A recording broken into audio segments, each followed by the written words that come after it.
Trump has also fixed partisan plaques to the portraits of all US commanders-in-chief, presidents, himself included, on what's known as his Presidential Walk of Fame at the White House. Predictably, Trump has condemned Joe Biden as sleepy, Barack Obama as divisive, and the one that's surprised many presidential observers, he called Ronald Reagan a fan of a young Trump.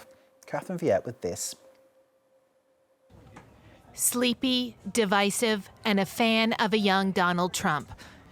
These are just some of the descriptions to be found in a series of new plaques affixed below the portraits of all U.S. presidents, including Donald Trump himself. While the plaques may look like many official markers, they are written in the style of one of Trump's Truth Social posts and contain his haphazard capitalizations and numerous exclamation points.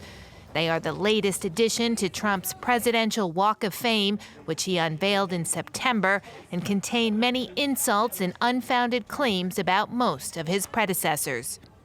Joe Biden, who was referred to as Sleepy Joe and by far the worst president in American history, is still the only leader not to have his portrait in a frame. Instead, a photo of an auto pen with his signature was used. Barack Obama was deemed one of the most divisive political figures in American history, while Ronald Reagan was described as a fan of President Donald J. Trump before President Trump's historic run for the White House. The White House confirmed the plaques convey Trump's opinion. The plaques are eloquently written descriptions of each president and the legacy they left behind. As a student of history, many were written directly by the president himself. This installation is just Trump's latest effort to remake the White House in his own image and reshape U.S. history to his own viewpoint. The photo gallery sits next to the Rose Garden, which Trump paved over, and is also near the East Wing that he has torn down to build a gilded 90,000 square foot ballroom. Indeed, reshaping, changing, altering, distorting, some might say, the full picture. The famed Kennedy Arts Center is to be renamed Trump Kennedy Center. This coming from the White House this Thursday. The Kennedy Center is a living memorial to John F. Kennedy, the U.S. president who was assassinated in the early 60s. It's a renowned center for cultural excellence and performing arts. They voted for the change in recognition of Trump's unbelievable overhauling of the famed venue. So says the White House press secretary, who we just saw in that report, Caroline Leavitt. Quite why Trump wants to have his name attached and put ahead of that of Kennedy wasn't actually explained. Well, let's get some light on this matter and bring in Ian Reifowitz. Ian is a distinguished professor of history at the SUNY-Empire State University. Ian's also authored at least 4 books on his subject. Ian, let's start with that Trump Kennedy Center. Why is he doing this? Well, after the speech last night, people are shaking their heads about a lot of things. Never Trump conservative Tom Nichols wrote a column which is called "This is What Presidential Panic Looks Like." Right? I mean, we're talking about, in terms of the Kennedy Center, we're talking about actually something that has its name through a law.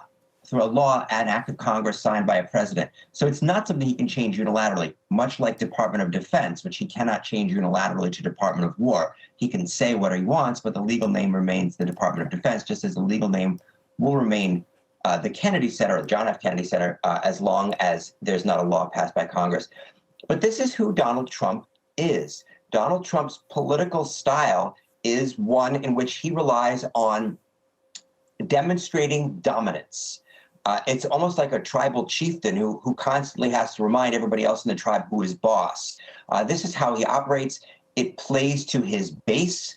I've written about this some in my most recent book, but he plays to his base, which is roughly somewhere around a quarter to a third of the country, perhaps shrinking. But these are the people who thrill to the way he talks. He acts like an entertainer, and he seems to think that he needs to keep them entertained. So I think all of these things that we see him doing, you have to have that mind, that in your mind, that his mindset is that of an entertainer, almost like the World Wrestling Federation or a radio shock jock. He's putting on a show, and so he wants to constantly have the attention on him as the leader and the ringmaster, and he doesn't want anybody to challenge his leadership. So the same then for the Donald J. Trump United States Institute of Peace, an insert made earlier this month. Well, absolutely. And sometimes he can get people to go along with him, right? We heard recently that FIFA, the world soccer governing body, inaugurated and gave to Mr. Trump its inaugural peace prize.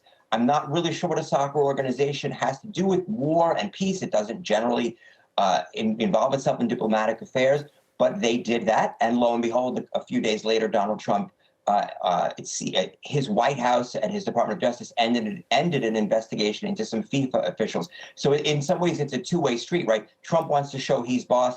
Other people want to flatter Trump by showing him he's the boss or the Prince of Peace or whatever it is that he wants to on a given day. And sometimes they get favors in return. You mentioned Trump's speech. We mentioned there's more questions than answers, perhaps. Can you give us a more kind of nuanced assessment of his first year of this second term?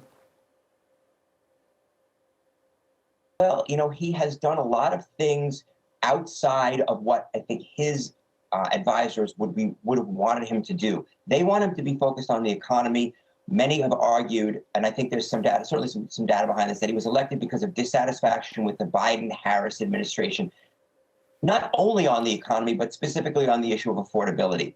So Trump has come in with a self-described mandate to bring down prices, but he spends a lot of time talking about other things, whether it's the Kennedy Center or the Nobel Prize for Peace that he wants, or speaking crudely about somebody who was recently murdered in the case of Rob Reiner. The speech last night was an attempt to refocus his attention and the country's attention on the economy. He didn't divert from his prepared remarks, which he almost always does. He often has other things that he'd like to talk about. He just goes and plows through them and away from the prepared remarks. But here he stuck to them. He read them very fast, and apparently he seemed to be angry almost in his tone.